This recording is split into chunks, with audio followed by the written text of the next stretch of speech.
말씀 보겠습니다. 그런데 열 제자가 이것을 듣고 야고보와 요한에게 분개하였다. 그래서 여호와께서는 그들을 곁에 불러놓고 그들에게 말씀하셨다. 너희가 아는 대로 이방 사람들을 다스린다고 자처하는 사람들은 백성들을 마구 내리누르고 고관들을 백성들에게 세도를 부린다. 그러나 너희들끼리는 그렇게 해서는 안 된다. 너희 가운데 누구든지 위대하게 되고자 하는 사람은 너희를 섬기는 사람이 되어야 하고 너희 가운데서 누구든지 으뜸이 되고자 하는 사람은 모든 사람의 종이 되어야 한다. 인자는 섬김을 받으러 온 것이 아니라 섬기러 왔으며 많은 사람을 구원하기 위하여 치를 몸값으로 자기 목숨을 내주러 왔다. 아멘.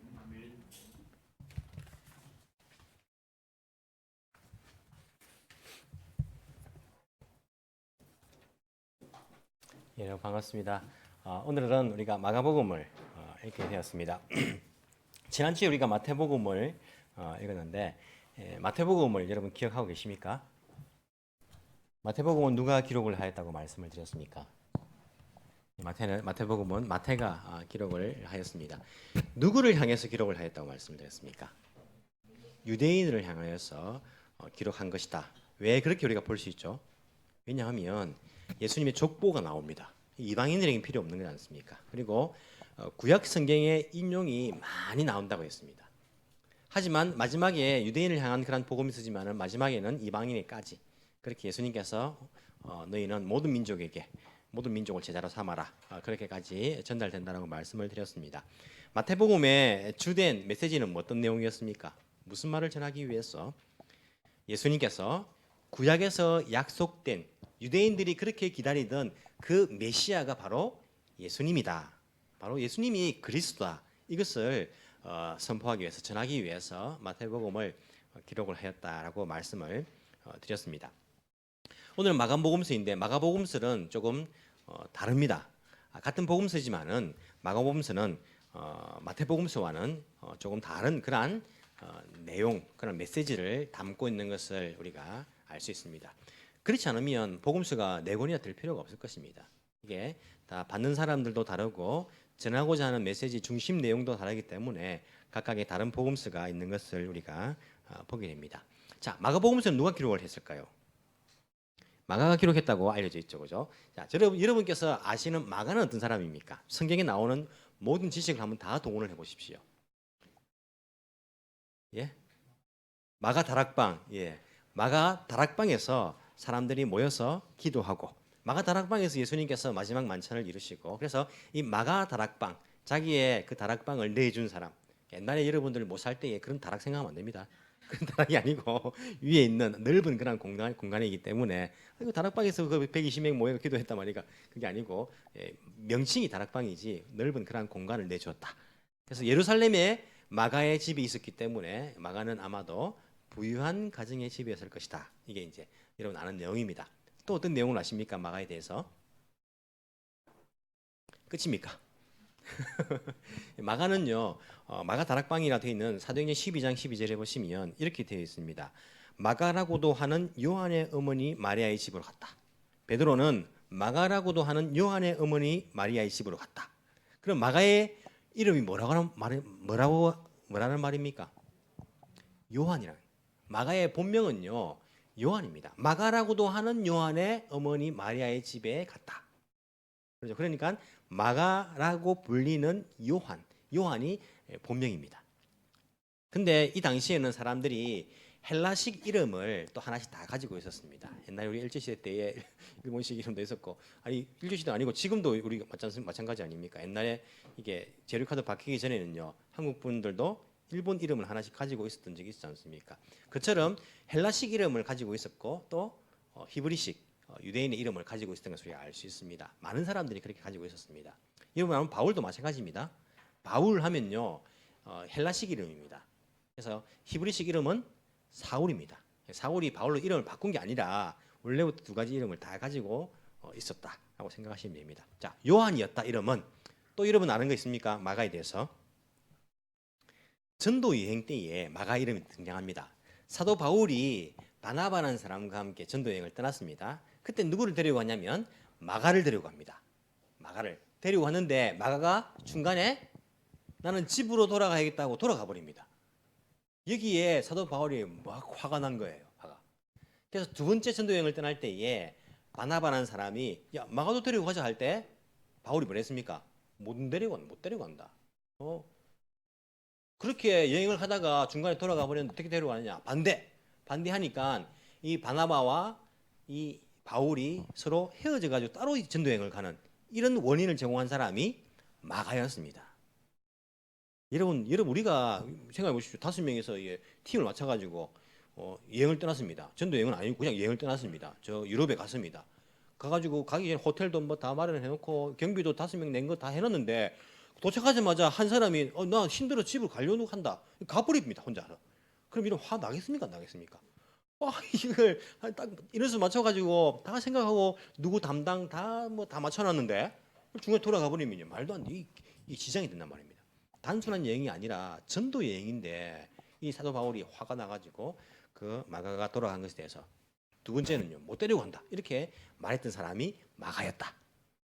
하지만은 사도 바울이 디모데후서 사도 바울이 제일 마지막에 죽기 전에 쓴 편지가 디모데후서 아닙니까? 거기 보면 마가를 데리고 오느라 그는 나에게 요긴한 사람이다 이렇게 고백을 합니다.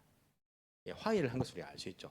그뿐만 아니라 그리고 빌레몬스에서 보면 나의 동력자인 마가 그가 무난한다. 자기가 동력자로 마가를 이야기하고 있고 그리고 골로새서 4장 10절에 보시면요 이 마가가 바나바의 사촌인 마가가 여러분에게 무난합니다. 그러니까 바나바의 뭐라고요? 사촌. 개역 개정 성경에는 조카라고 되어 있죠. 조카라고 되어 있고 이 세번역에는요 사촌이라 되어 있습니다. 원래 헬라어 단어, 헬라 성경을 보면요 원래는 이게 그 단어가 신약 성경에 딱 한 번 나오는 단어인데 원래 의미는 사촌이라는 의미인데 조카로도 사용될 수 있는 단어입니다. 그래서 개역 세 번역에는요 사촌이라 이렇게 표현을 하고 개역 개정에는 조카라. 근데 일본어 성경 보시면 사촌이라고 이토코라고 이렇게 표현을 하고 있는 것을 볼 수 있습니다. 영어 성경도 커즌이라고 사촌이라고 이렇게 표현을 하고 있는 것을 볼 수 있는데 바나바의 사촌이었다. 그래서 마가가 바나바와 함께 전도 여행을 떠난 것을 우리가 알 수가 있습니다. 또 어떤 것을 알 수 있습니까? 베드로 전서에 보면 또 나옵니다. 마가의 이름이 베드로전서 5장에 보시면 이렇게 나옵니다. 여러분과 함께 택하심을 받은 바빌론에 있는 자매 교회와 나의 아들 마가가 여러분에게 문안합니다. 베드로가 고백하는 겁니다. 여러분과 함께 택하심을 받은 바빌론에 있는 나의 자매 교회. 바빌론에 있는 자매 교회는 어느 교회입니까? 로마 교회입니다. 베드로 시대 때에 바빌론이라 하면 로마를 말하는 겁니다. 바빌론인 자매 교회, 로마 교회와 나의 아들 마가가 이름이 문안합니다. 자, 마가는 누구다고요? 베드로의 아들이다. 친아들일까요? 아닙니다. 베드로의 친아들 마가가 아니라 마가는 집도 다르고 예루살렘에 있었고 베드로는 갈릴리에 사는 사람이고 다릅니다. 그러면 무슨 아들일까요? 양자? 영적인 아들.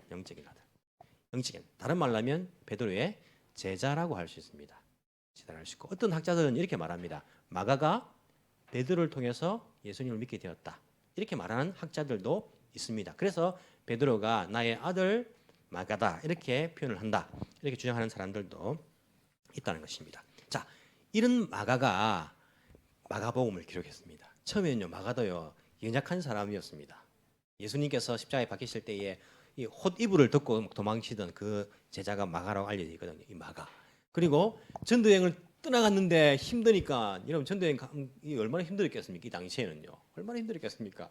떠났는데 힘드니까요 집으로 돌아가는 마가의 마음도 이해되지 않습니까? 힘들어서 돌아가 버린 거예요. 못하겠다고 돌아가 버렸는데 다시 이렇게 그런 모습이었지만은 나중에는 정말 주님께서 기뻐하시는 제자의 모습을 이루어 가지고 바울이 동력자라고 부를 만큼 베드로가 나의 아들 마가라고 부를 만큼 이러한 예수님의 제자가 된 마가, 이 마가가 복음서를 기록한 거예요. 그러면 읽는 사람들에게 이 마가의 그런 메시지의 의도라는 것이 담겨 있다는 것을 우리가 알 수 있습니다. 마가가 어떤 말을 하고 싶었을까요?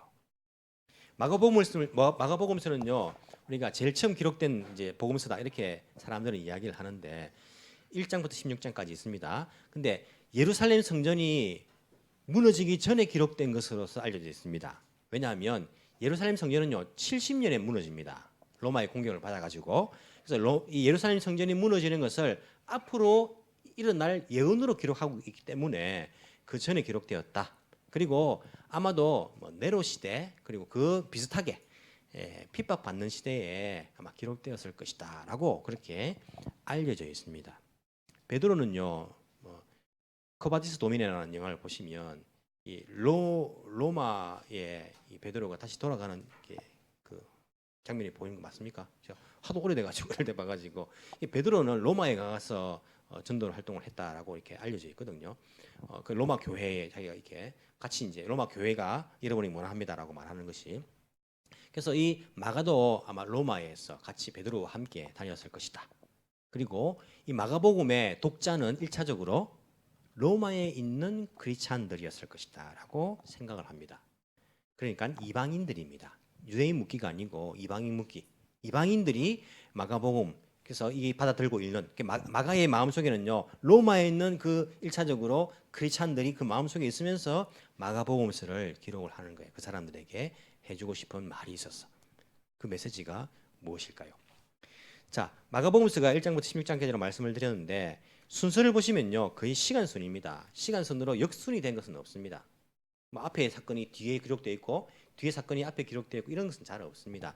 그 시간 순서지만은 빼먹고 기록하는 것을 많기 때문에 시간이 쫙 이어지진 않습니다. 이 사건 바로 뒤에 이 사건, 이 사건 바로 뒤에 이 사건 그렇지는 않습니다. 그렇기 때문에 시간 순이라 하더라도 시간 순으로 우리가 그렇게 보기에는 별로 도움이 안 될 수 있습니다. 아, 이 사건 뒤에 그다음 이 사건이고 이렇게가 아니라 그 사이에 시간적인 갭이 많습니다. 하지만 시간 순이다. 그래서 마가복음은요 우리가 볼 때에 시간 순보다는 장소별로 보시는 게 낫습니다. 장소별로. 자, 1장부터 9장까지 보시면요 갈릴리 사역입니다. 예수님의 갈릴리. 예수님의 갈릴리 사역이 계속 갈릴리에서 사역하신 거 아닙니다. 예수님은요 6월절 될 때에 남쪽 유다 예루살렘으로 가십니다. 첫 번째와 두 번째. 하지만 마가복음에는요 그걸 기록하지 않습니다. 그러니까 시간 순서지만은 이걸 그냥 시간 순서를 그냥 그렇게 생각하면 읽으면 아 예수님 계속 갈릴리에서 사역하시는가 보다. 그건 아닙니다. 장소가 갈릴리다. 1장부터 9장까지는 갈릴리. 10장을 보시면요 예루살렘 예수님께서 유다로 내려가사 이제 유다 내려가신 겁니다. 그리고는 요단강 건너편 베레스 아닙니까? 거기서 예수님께서 마지막 3개월 사역하신 데가 베레스란 자기가 제일 처음 세례받은 그 동네에서 사역 기간 가운데는 전도를 안 하셨습니다. 제일 마지막 3개월 동안에 그 제일 처음 세례받았던 그 동네에 가셔가지고 사역하신 것으로 알려져 있습니다. 10장 유다 요단강 동편 그렇게 나와 있습니다. 자, 11장부터 16장까지는 예루살렘입니다. 예루살렘에서의 예수님의 일주일간 마지막 일주일을 11장부터 16장까지 기록을 하고 있습니다. 그럼 11장부터 16장까지가 예수님 마지막 일주일입니다. 이게 굉장히 많은 분량을 차지하고 있죠. 예수님의 만 3년 공생의 기간 가운데에 거의 일주일 기간을 마가복음 한 40%를 차지하고 있는 거예요. 40% 분량을. 왜 마가는 이렇게 예수님의 일주일 순환에 핍박받고 십자가에 못 박히는 것을 길게 강조하면서 기록을 하고 있을까? 내용적으로 우리가 두 부분 나눠볼 수도 있습니다. 내용적으로도. 자, 1장부터 9장까지를 보시면요. 예수님의 사역 중심의 내용을 기록합니다.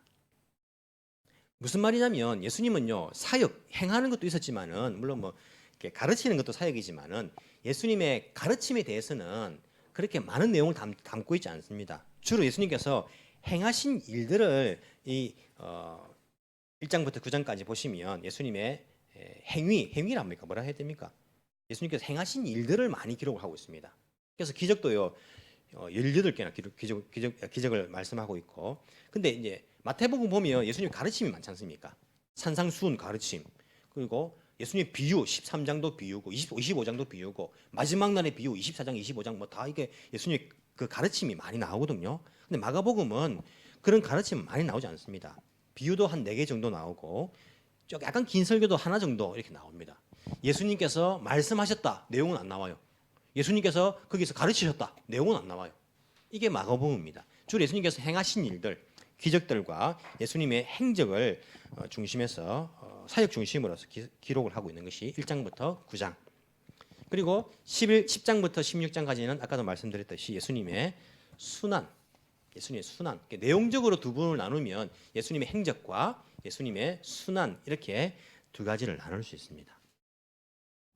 조금 마가복음이 좀 친하게 다가옵니까, 여러분? 이제 아직입니까? 조금만 더 해보도록 하겠습니다.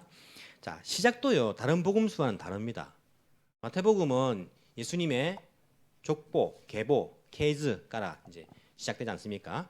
하지만 유대인들 묻기가 아니기 때문에 이방인들에게는 예수님의 그 계보란 것이 별 의미가 없습니다. 다윗의 자손인지 아닌지, 아브라함의 자손인지 아닌지, 약속대로 오신 다윗에게 약속하신, 모세에게 약속하신 그분인지 이방인들은요 모릅니다. 자기 나라 사람들은 아니기 때문에 다윗이 뭐 무슨 의미가 있는지, 뭐 여러분들은 뭐 루이 14세 하면 이름은 들어봤지만 누군지 압니까? 언젠지 압니까? 모르지 않습니까? 늘 들어봐가지고 루이 14세인지 뭐 4세인지 그 사람이 그 사람 같고 우리 감각이 없단 말입니다. 이방인들은요 다윗의 자손, 아브라함의 자손 그 족보 이름 다 적어놔도요 감각이 없는 게 쓸 필요가 없습니다. 그래서 그렇게 나오지 않습니다. 누가복음도 예수님의 탄생은 기록하거든요. 마가복음은 예수님 탄생도 기록하지 않습니다. 어린 시절도 기록하지 않습니다. 뭐 누가는 역사가니까 정말 역사적으로 자세하게 잘 기록하고 있어요. 그래서 로마의 황제들 이름도 나오고 막 이렇게 나오는 걸 볼 수 있는데 마가는 그런 게 나오지 않습니다. 1장 1절에 보시면요. 바로 뭐가 나옵니까? 1장 1절. 하나님의 아들 예수 그리스도의 복음의 시작은 이러하다 하면서 바로 예수님의 복음에 대해서 탁 나오는 거예요. 이것을 제가 헬라어 성경을 찾아봤습니다. 잘난 척하려고 오늘도 찾아본 건 아니고 찾아봤습니다. 의미가 있기 때문에 이렇게 기록되어 있습니다. 헬라어 성경 마가복음 1장 1절입니다. 아르케 투 유앙겔리우 예수 그리스도 휘우 데우. 무슨 말인지 하나도 모르겠죠, 그죠? 자, 아르케 하면요 시작이란 말입니다. 아르케 시작. 투 하면 정관사입니다. 의미 없고. 유앙겔리우 하면 이런 마가복음 1장에서 어떤 단어일까요? 찾아볼까요? 유앙겔리우 하면 복음이라는 단어입니다. 복음. 자, 시작이다. 그 복음. 그리고 예수 그리스도는 무슨 말일까요? 예수 그리스도. 이야, 여러분 뭐 헬라어도 아시고 똑똑하십니다. 자, 휘우는 뭘까요? 시우 말고 휘우. 휘우는 아들이란 말이에요. 아들. 데우는 데오스에서 왔습니다. 데오스. 데우는 하나님이라는 말입니다. 즉 헬라어 그대로 읽으면요. 시작이다. 복음의 예수 그리스도 아들 하나님의 시작이다. 복음의 예수 그리스도 아들 하나님의 아들 예수 그리스도 복음의 시작이다. 이렇게 나오는 거예요. 근데 여러분 여기서 유앙겔리우라는 단어는요. 유앙겔리온이라는 단어에 똑같은 말이에요. 유앙겔리우는 복음이란 말인데 성경에만 나오는 단어가 아닙니다. 예수님 시대 때에 이 유앙겔리오라는 단어를 복음이라는 단어를 로마에서 사용을 하였습니다. 어떨 때에 유앙겔리오라는 그 단어를 사용했냐면 로마 황제 아우구스투스 해도 누군지 잘 모르겠죠. 저도 잘 모르겠습니다. 뭐 그런 사람 있습니다. 로마 황제에 아우구스투스라는 황제가 태어났습니다. 탄생했습니다. 그때에 이것을 로마에서 말하기를 유앙겔리온 이렇게 말했습니다. 복음이다 이렇게 말한 거예요. 왜 그렇습니까? 로마 황제가 태어났다. 그래서 이 세상은 크게 변화될 것이다. 좋아질 것이다. 이게 사람들에게 유앙겔리온 복음이다 이렇게 이제 선포된 거예요. 이게 복음으로 유앙겔리온으로 선포된 겁니다. 마가가 로마에 있는 사람들에게 편지를 쓰는 거예요. 복음서를 쓰는 겁니다. 그들에게 뭐냐면 복음의 시작이다. 그 복음의 시작. 유일한 복음. 복음이 뭐냐? 황제가 태어난 것이 복음이 아니라 하나님의 아들이 태어난 것이 복음인데 그 복음의 시작이다. 이렇게 펼쳐놓는 거예요.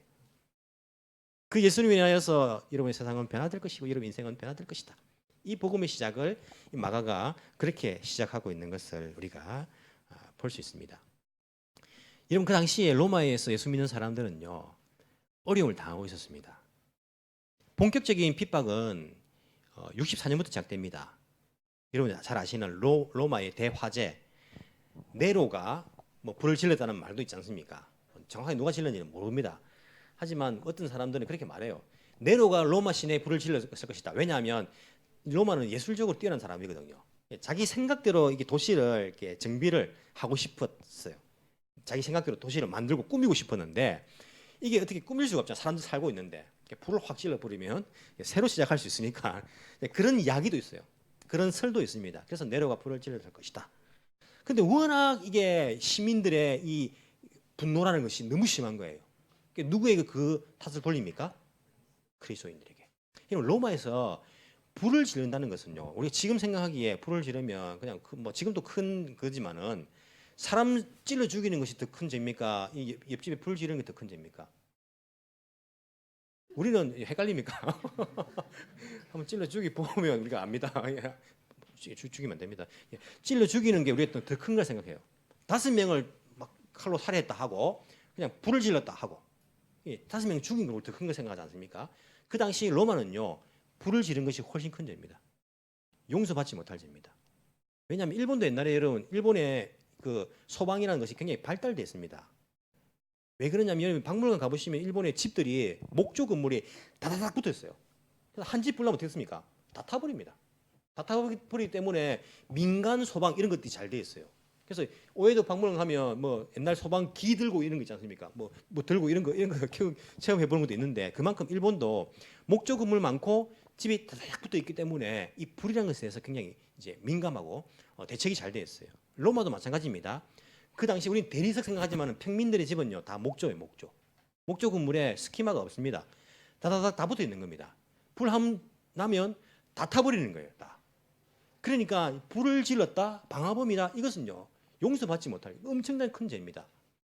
불을 얼만큼 이 사람들이 제한적으로 사용했냐면 집에서 불을 쓸 때도 사용할 수 없는 불들이 있었습니다. 난방을 위해서 쓰는 건 간단한 요리를 위해서 쓰는 건 허용되어 있지만은 빵을 굽는 것은요 불 사용 못했습니다. 화덕을 만들어서 센 불에다가 이렇게 해야 되잖아요. 그래서 일반 집에서는 빵을 굽는 것을 금지시켰습니다. 이때 당시 로마 시대 때는. 그래서 빵집 가서 빵을 주문해가지고 밀가루 갈고 가져가가지고 거기서 빵을 만들어서 가져와야 됩니다. 그 당시에 빵집에서 이 제빵사들은요 굉장히 돈을 많이 벌었고 신분도 굉장히 인정받는 사람들이었어요. 이 제빵사들이. 그만큼 불을 통제를 했습니다. 그래서 불을 지른다는 것은요 이것은 용서받지 못할 죄예요. 그 원망을 그리스도인들에게 다 돌린 거예요. 이 크리스찬들이 불을 질렀다 하면서 본격적인 핍박이 64년부터 시작되고 있는 것을 볼 수 있습니다. 그 전에도 눈에 가시 같았겠죠. 이 그리스도인들이. 왜냐하면 황제 숭배 안 하지요. 자기들끼리 뭐 세금도 유대 예루살렘 저기 가서 뭐 이렇게 자기들끼리 그다가 하지요. 이러니까 눈에 가시 같은 그런 존재였는데 본격적인 핍박은 그때부터이지만 그 전에도 네로에 의해서 이 핍박이 계속되고 있었던 거예요. 핍박받고 있는 로마의 크리스찬들에게 이 마가는요 예수님의 그런 행적과 기적들과 그리고 예수님의 순환을 중심으로 복음서를 기록하고 있는 것을 우리가 볼 수 있습니다. 왜 그랬을까요?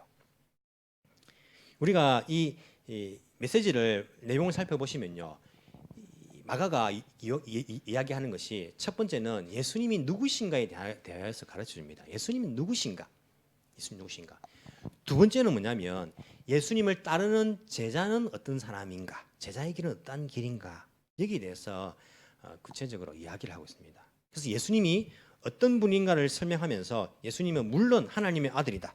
하나님의 아들이고 그리고는 그분은 병 고치는 그런 권위도 있고 이런 행동들을 기적들을 보여주면서 자연을 다스리는 그런 능력들도 있으시며 악령을 물리치는 그런 권위도 있다. 그래서 예수님의 권위에 대해서 일단 설명을 다 합니다. 하고는 하나님의 아들이라는 것한 증명들도요. 뭐 악령들도 하나님의 아들인 것을 알고 그리고 성령도 말씀하시고 예수님 자신도 이야기하고 있고 백부장도 그것을 인정하고 있습니다. 예수님이 돌아가실 때에 이가 과연 하나님의 아들이었도다. 그럼 백부장은요 로마의 군인입니다. 로마의 크리스찬들에게 로마의 군인 백부장도 하나님의 아들이었다는 것을 인정한 것을 그가 이렇게 기록하고 보여주고 있습니다. 그러면서 예수님이 단순히 하나님의 아들이 아니라 예수님이 스스로가 종이 되셨다.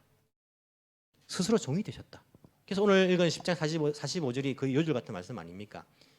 사람이 인자가 온 것은 섬김을 내가 받으려고 온 것이 아니라 섬기려 하고 그리고 자기 목숨을 많은 사람들에게 대속물로 주려 합니다. 이것이 인자가 온 것이다. 하나님의 아들이 온 이유가 뭐냐? 온 이유가 바로 내가 권위, 파워, 능력, 그것은 세상 사람들이 하는 것이고 그것을 쓰려고 한 것이 아니라 많은 사람들을 섬기는 종의 리더십 들어보셨죠? 종으로서, 심호배로서, 종의 리더십으로서 예수님께서 이 땅에 오셨다. 그 말씀을 하고 있습니다. 예수님 이런 분이시다. 그러면서 예수님을 따르는 제자들이 어떤 사람이 되어야 하는가? 우리들도 예수님처럼 종처럼 예수님처럼 다른 사람을 섬기면서 그렇게 사는 것이 필요하다. 이 메시지를 마가는요 전하고 싶었습니다. 그래서 예수님의 순환을요 길게 말합니다. 예수님의 그 고난, 여러분 우리가 고난 받을 때에 갈릴리 고난에 비하면요 다 아무것도 아닙니다. 갈릴리가 아니고 갈보리에서 받았던 예수님의 그 고난, 십자가 위에서 받았던 그 예수님의 고난 생각해 보면요 우리가 지금 받고 있는 핍박들, 고난들 그것은요 아무것도 아닌 것이 되어버리는 거예요. 예수님의 순환을 길게 이 독자들에게 말하고 있습니다.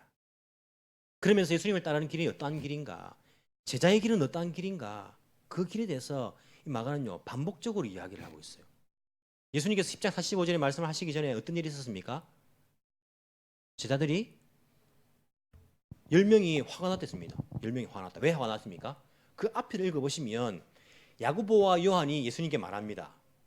예수님께서 영광을 차지할 때에 한 명 우리 중에 형제 중에 한 명은 오른쪽에 한 명은 왼쪽에 계십시오. 이 부탁을 한 거예요. 제자들 10명이 화가 난 거예요. 뭐 저런 것들이 다 있노?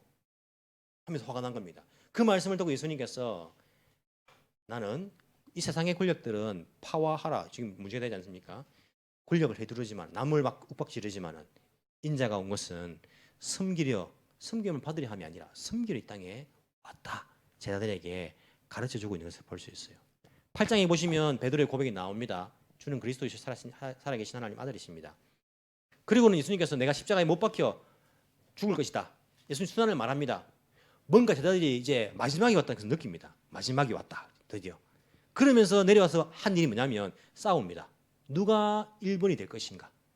누가 1번이 될 것인가? 이 제자들은요. 깨닫지를 못한 거예요. 깨닫지를. 예수님께서 하시는 말씀이 가르침이 무엇인지를 깨닫지를 못한 것입니다. 그래서 예수님께서 계속적으로 내가 왜 이 땅에 왔느냐. 마가가 이 독자들에게 그것을 계속적으로 이야기하고 있는 것을 볼 수 있습니다. 제자들이 얼마나 깨닫지 못했는지 이런 마가복음에 보면요. 이 표현들이 예수님의 표현들이 이렇게 꾸짖는 표현들이 많습니다. 성경에 보시면 예수님께서 바다를 잠잠하게 하신 이후에 꾸짖고 고요하라, 잠잠하라 이렇게 하신 이후에 제자들에게 하신 말씀을 마가복음을 찾아보시면 사장에 보시면 왜들 무수워하느냐? 아직도 믿음이 없느냐? 이렇게 말씀하신 거예요. 이게 한글로 표현한 것이 다 원본의 그 뉘앙스를 따라가지고 복음서마다 표현한 거 아닙니까? 너희들 왜 그래 무서워하느냐? 아직도 믿음이 없느냐? 이렇게 말씀하시는 거예요. 마가복음 7장 17절 18절 보시면 제자들이 비유를 들었습니다. 무엇이 사람을 더럽히는가? 비유를 듣고 예수님께 그 비유의 내용, 의미를 물었습니다. 그때 예수님 대답이 이러합니다. 너희는 아직 깨닫지 못하느냐? 너희는 아직 깨닫지 못하느냐? 아직 깨닫지 못하느냐? 그렇게 많이 가르쳤는데 아직도 깨닫지 못하느냐? 예수님께서 그렇게 말씀하시는 거예요. 이뿐만 아닙니다. 예수님께서 마가복음 8장 17절에 보시면 오병이어 7병이어 기적을 베푸신 이후에 바리새인들의 누룩을 주의하라 그렇게 말씀하실 때 제자들이 야, 우리가 빵을 안 가져와서 지금 예수님께서 야단치는가 보다 그렇게 막 걱정을 했어요. 그때 예수님께서 그들에게 말씀하십니다. 어떻게 말씀하시냐면 아직도 알지 못하고 깨닫지 못하느냐? 너희의 마음이 그렇게도 무디어 있느냐? 그리고는 이 말씀 하시고 한 번만 하신 게 아니고 또 21절 마지막에 너희가 아직도 깨닫지 못하느냐? 계속 반복하신 자들에게 너희들 아직도 깨닫지 못하느냐? 아직도 너희들 깨닫지 못하느냐? 아직도 깨닫지 못하느냐? 계속 그렇게 말하고 있는 것을 볼 수 있어요. 뿐만 아니라 마찬가지 아닙니까? 예수님께서 십자가에 죽을 것이다 말하니까요. 서로 1등이 누가 될 것인가? 베드로, 야고보와 요한이 오른쪽 왼쪽 막 좋아하고 제자들이 그것 때문에 화가 나고 예수님께서 얼마나 답답하시겠습니까? 이제 십자가 길을 가야 되는데 너희들 아직도 깨닫지 못하느냐? 제자의 길이 어떤 길인지를 아직도 알지 못하느냐? 그렇게 믿음이 없느냐? 예수님께서 반복적으로 말씀하시는 거예요. 자, 여러분 보십시오. 우리가 성경을 읽을 때에 제자들이 바보 같은 죄송합니다. 제자들 이런 어리석은 사람들 예수님 말씀을 그렇게 말했는데 반복적으로 많이 그렇게 못 깨닫느냐? 이렇게 우리가 이렇게 볼 수도 있어요. 하지만 이 마가복음서를 탁 펼쳐들고 있는 로마의 크리스찬들은 어떻게 읽었을까요? 자기에게 주신 말씀을 읽는 거예요. 아, 이 제자들이 지금 다 깨달아가지고 베드로도 지금 우리와 함께 있고, 그리고 이 제자들이 야 바울도, 그리고 이 제자들 가운데에 다 예수님의 그 핍박을 자기가 받으면서 사역하고 있는 사람들, 야 우리가 내가 깨닫지 못하고 있구나. 내가 이 제자들이 그것을 자기에 주는 말씀으로 느꼈을 거예요. 나는 그렇게 이 제자들로부터 복음을 듣고 복음을 받고 가르침을 받는데 내가 아직도 깨닫지 못하고 아직도 두려워하고 아직도 믿음이 없고 아직도 깨닫지 못한 채 내가 이 땅에서 권력과 이 땅에서 행복만을 추구하면서 살아가고 있는 자기에게 주는 말씀을 들었을 거예요. 마가의 의도가 바로 그런 의도입니다. 너희들 아직도 깨닫지 못하느냐? 예수님께서 이렇게 반복적으로 말하는데 그렇게 듣던 제자들이 지금 변화된 거 보아라. 나를 보아라. 나를. 내가 전도 여행 갔다가 도망친 사람이다. 하지만 나를 보아라. 너희들 보고는 깨달아라. 깨달아라. 제자의 길이 어떠한 길인지를 제발 좀 깨달아라. 깨달아라. 예수님께서 제자의 길을 말씀하지 않습니까? 너희가 나를 따르려거든 아무든지 자기 십자가를 지고 날마다 나를 따라올 것이다. 나를 십자가를 지고, 여러분 십자가 진다는 말씀 제가 반복적으로 말씀드리지 않습니까? 십자가 지고요 직장에 일하러 가는 거 아닙니다. 십자가 지고 우리가 뭐 밥 먹으러 가는 거 아닙니다. 영광 보러 가는 거 아닙니다. 십자가 지고 죽으러 가는 겁니다. 죽으러 가는 거. 십자가 진다는 것은요 죽으러 간다는 말입니다. 배고파서 울지 않습니다. 죽으러 가는 사람이. 죽으러 가는 사람이 무릎 까졌다고 울지 않습니다. 죽으러 가는 사람이 사람한테 싫은 소리 들었다고 울지 않습니다. 이제 죽을 사람인데 이게 십자가를 진다는 의미입니다. 예수님을 따라간다는 의미입니다. 그 이야기를 해주는 거예요. 너희들 십자가 지는 거다. 핍박이 있느냐? 주님 가신 길을 보아라. 그게 제자의 길이다. 제자의 길이 무엇인지 모르느냐? 이 제자들에게 예수님이 누구신지 어떤 분이신지를 보여주고는 그 길을 따라가는 것이 바로 제자이다. 선생과 학생이 아니다. 단순히 지식만 우리가 배우는 것 아니다. 스승과 제자로서 그분의 삶을 우리가 따라가는 것이 바로 제자의 삶이다. 주님께서 말씀하시고 있다는 것입니다. 지금도 마찬가지입니다. 이 마가복음의 말씀을 누구에게 주는 말씀으로 듣습니까? 제자들에게 주신 말씀. 1세기 로마에 살던 크리스찬들에게 주신 말씀. 아니요. 이 말씀은요 오늘날 나에게 하시는 말씀입니다. 그렇게 말씀을 읽고 듣고 해도 깨닫지 못하느냐? 아직 믿음이 없느냐? 여러분 우리가 반복적으로 말해도요 우리가 깨닫지 못하고 믿음이 없고 또다시 염려하고 걱정하지 마라 염려하지 마라 기도해라 하는데도요 또 염려가요 뭐 시고또인 사람이 있습니다. 늘 염려하고 돌아서면 염려하고 교회 앉아있으면 염려하고 뭐 그죠? 밥 먹으면서 염려하고 늘 염려하는 거 염려에서 사로잡혀가지고 아직도 믿음이 없는 겁니다. 아직도 늘 이 땅에서의 그러한 삶 행복 성공 이것들만 추구하는 거예요. 하나님 나라와 이름은 주게라 그러면 다 줄 것이다. 하나님께서 그 삶을 우리가 모르는 겁니다. 깨닫지 못하는 것입니다. 지금도 마찬가지로 마가가 우리에게 이야기하고 있는 것입니다. 너희들 아직도 깨닫지 못하느냐? 아직도 믿음이 없느냐? 여러분 단순히 우리가 예수 믿는 것으로 만족하시렵니까? 성경에서 너희들 신자 되어라 했습니까? 신자 믿는 사람? 아니요. 제자 되기를 우리가 원하시는 거예요. 제자. 아직도 우리의 힘은요 우리 어디 다 쓰냐면 교회 다니는 데 힘을 다 쓰는 거예요. 여기에 세이바입니다. 우리 에덴 교회가 힘을 합쳐가지고 해야 할 일들 주님의 사명들이 얼마나 많은데 이 땅에 하나님 나라를 하나님의 공의와 하나님의 사랑이 이 땅 가운데 넘쳐나기를 주의 구원이 퍼져나가기를 우리 사명이 얼마나 많은데 지금 우리가 에너지를 쓰는 데는 뭐 어디에 씁니까? 주일날 교회 나오는 거 여기 에너지 다 쓴다니까요. 목사가 어디에 에너지를 쓰고 있습니까? 성도가 하나 되어가지고 우리가 해야 할 일들 맡긴 사명을 위해 나가야 되는데 목사가 하고 있는 일이 뭡니까? 아이고 저 성도 또 삐져가 교회 안 나오면 어떡하나? 여기에 힘을 다 빼고 있다니까요. 저 사람 또 교회 옮기면 어떡하나? 여기에 저 사람 또 주일날 또 실망해가지고 시험 들어서 교회 안 나오면 어떡하나? 이 교회 나오는 여기 문제에 우리가 힘을 다 빼고 있다니까요. 아직도 우리가 깨닫지 못하고 있습니다. 제자의 길이 어떠한 길인지 그게 아닙니다. 누구를 위해 믿어주는 것입니까? 누구를 위해 다니는 것입니까? 아닙니다. 여기에 생명의 길이기 때문에 예수님의 그 길을 따라가는 것입니다. 섬김을 받으려 함이 아니라 내가 섬기려 하는 것입니다. 내 인생 성공하기 위해서 주님을 이용하는 것이 아니라 내가 주님의 그 성공을 위해서 내가 사용받는 것입니다. 이것이 바로 제자의 길이라고 우리에게 끊임없이 성경에서 이야기하고 있는 것을 우리가 볼 수 있습니다. 내 생각대로가 아니라 주님 생각대로. 세상에는 내가 정말 찌꺼기처럼 그렇게 취급을 당해도 내가 주님 따라가는 것이 바로 이것이 제자의 길 아닙니까? 예수 믿는 사람이라고 무시당하고 예수 믿는 사람이라고 우리가 핍박당하고 차별당해도 우리가 이 길을 포기하지 않고 주님 가신 그 길을 내 십자가 지고 따라가는 것이 제자의 길이라고 주님께서 말씀해 주시고 있다는 것입니다. 성탄의 계절입니다. 여러분 12월 25일이 예수님께서 진짜 태어나신 날은 아닙니다. 하지만 예수님의 그 탄생을 성육신을 기념하는 날입니다. 언제인지 몰라가지고 그날을 정해서 우리가 예수님 탄생을 기념합니다. 생각을 해보십시오. 예수님께서는요 하늘 영광을 버리시고 이 땅에 사람의 몸으로 오셨습니다. 자기의 기득권을 다 포기하고 자기의 권리를 포기하고 이 땅에 사람으로 오셨습니다. 그럼에도 불구하고 사람들이 이야 대단하다 아니가 다 십자가에 못 박혀 죽여버렸습니다.